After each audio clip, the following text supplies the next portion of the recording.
Goeiedag vriende en baie welkom by ons boodskap vandag van herdenking, 'n geloof wat God behaag. En ons skriflesing word gevind in die boek van Hebreërs 11 vers 6.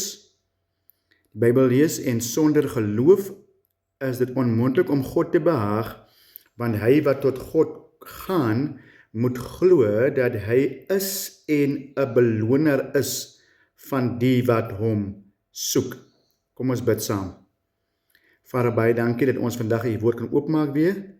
En ons weet, Here, wanneer ons die woord oopmaak, dan groei ons geloof verder. Kom sien ons nou, liewe Here, en mag ons harte oopmaak.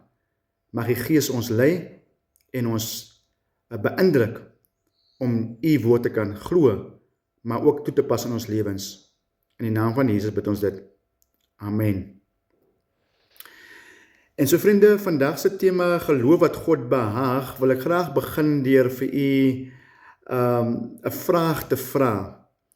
En die vraag natuurlik is, wat het 'n vliegtyg en 'n motor en die dokter en jou bankrekening met daai baie geld in jou rekening? Amen. Wat het dit alles in gemeen? En jy sal wonder, hoekom vra ek daardie vraag, maar waarna toe ek wil beweeg is die feit dat ons almal glo dat ons gaan veilig by ons bestemming kom wanneer ons in die vliegtuig inklim, wanneer ons in die motor inklim, wanneer ons dokter toe gaan, kry ons 'n voorskrif by die dokter of by die kliniek kry ons 'n voorskrif by die verpleegster. En natuurlik wanneer jou werknemer of werkgewer vir jou daardie geld in jou rekening inbetaal, glo jy dat hy gaan daar wees wanneer jy bank toe gaan en hy kaartjie gaan swipe. Ek probeer vir u sê, ons moet iets glo. Selfs die ateïs wat sê, as jy God nie glo in iets. Hy glo die son gaan opkom môre, al weet nie hoekom die son daar nie. Hy glo ook soos ons glo dat sy motor gaan hom vat van punt A tot punt B. So jy moet iets glo. Maar die vraag is nie vandag net wat glo jy nie, maar die vraag is, in wat glo jy en in wie glo jy? Dis 'n baie belangrike vraag vandag om te vra. Jy sien, die Bybel sê dat daar een geloof is wat God behaag. Een geloof. Sonder geloof, sê Hebreërs 11 vers 6, is dit onmoontlik om God te behaag. Maar u sal saamstem, ons leef in 'n tyd waar mense meer glo in wetenskaplikes. En die slim mense, hulle glo in hulle eie gevoelens. Hulle glo in wat mense vir hulle sê. Maar vandag wil ek vir u vra, wie glo u vandag? God sê vandag, vertrou in my. En hy vra vandag vir jou, vertrou jy in hom? En so hierdie kort herdenking wil ek graag hoofgedagte vir u gee. En die gedagte is eenvoudig, vriende. Ware geloof vertrou God bo menslike verstand. Dit groei deur 'n daaglikse wandel met God, met ander woorde 'n verhouding, en dit verander nou die manier waarop ons leef. Dis ware geloof. Jy sien die Griekse woordjie vir geloof, pistis, hier in ons teksvers, praat van iets wat oortuigend is. Jy is afhanklik op iets of in iemand. Het gaan oor volle vertroue.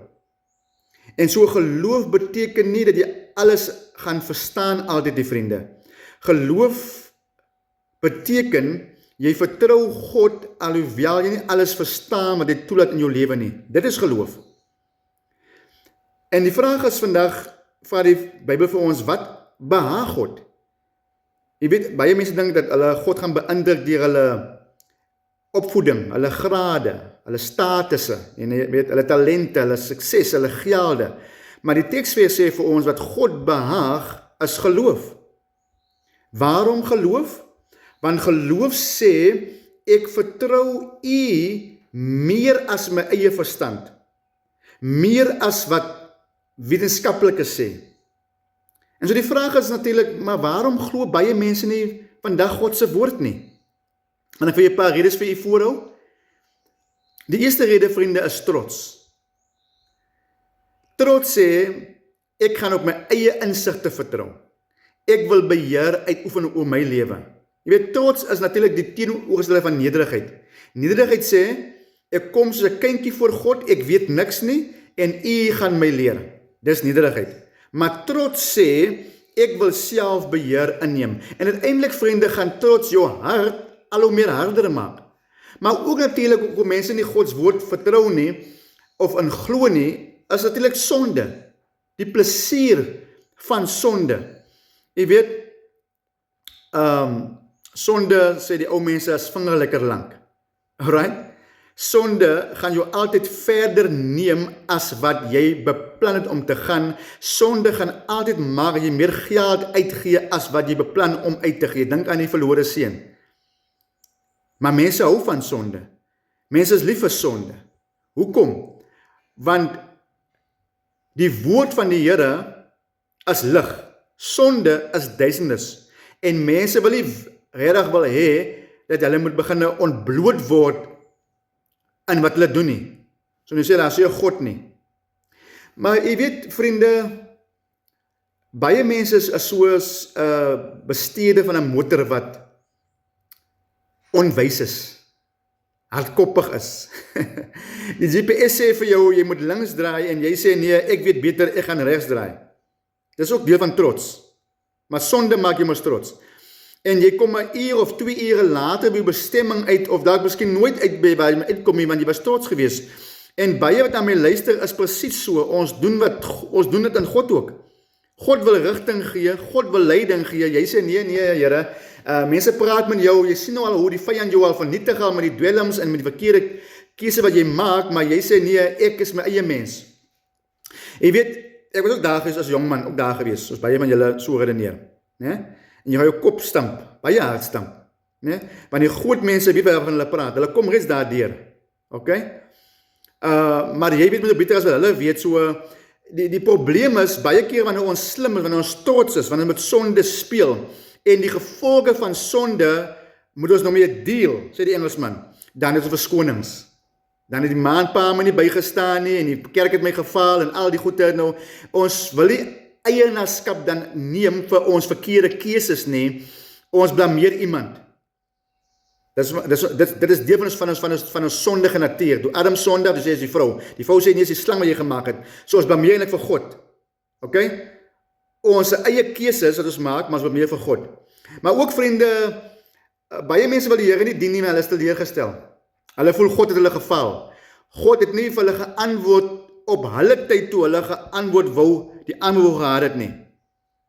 Of die kerkmense jou teleurgestel, die predikant jou teleurgestel, die oudeling, wie ook al jou teleurgestel, en nou kom jy by die punt waar jy in God mee glo nie. Want God se mense, nie God nie, God se mense het jou teleurgestel. En nou begin hulle te twyfel. En sê, as jy God nie.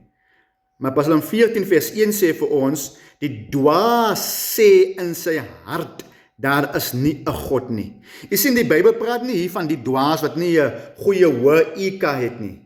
IQ het nie. Hy is intelligent nie. Nee.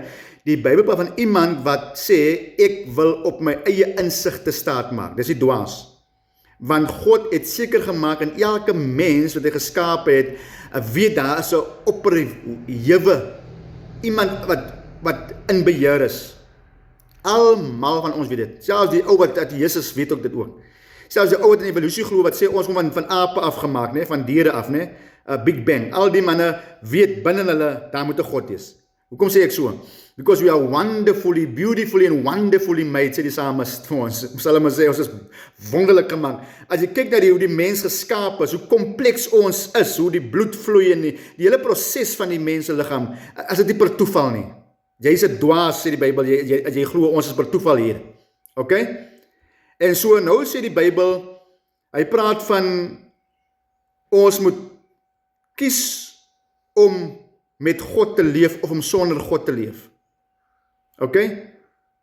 Maar nou sê vir ons, Romeine 12 vers 3 sê vir ons, God het in elke mens 'n mate van geloof gegee. En ek en u is verantwoordelik om nou daai mate van geloof wat God ons gegee het ons klaar in staat gestel om hom te kan behaag, om te glo in hom. Ons verantwoordelikheid nou is om daai geloof te laat groei. En hoe laat ons daai geloof groei? Die Bybel sê in Romeine 10 vers 17, die geloof is dus uit die gehoor, en die gehoor is deur die woord van God. Met ander woorde, as ons 'n spier, ek hou van gym, as ek nie gaan gym gereeld nie, gaan my spier verswak. Ek het my vrou gister begin draf, en sy het na 6-7 maande, amper 'n jaar eintlik, het sy nou weer begin draf, en vanoggend ons weer gaan draf, toe sy 'n bietjie seer, want die spier is onderoefen. Okay? Sy moet nou deurdruk nou, want dan gaan die spier gaan aan die werk weer kom. Dieselfde, vriende, met ons God se woord daagliks studeer, mediteer in sy woord. Jy sien, vriende, as jy die Bybel nooit lees nie, as jy nooit bid nie, as jy nooit getuig, as jy 'n kind van die Here, jy getuig nie van jou geloof nie, gaan jou geloof nie versterk nie, in God nie. Jy moet deel met ander wat God vir jou doen. En vandag wil ek vir jou sê, vriende, as jy 'n kind van die Here is, ons dien nie 'n dooie God nie.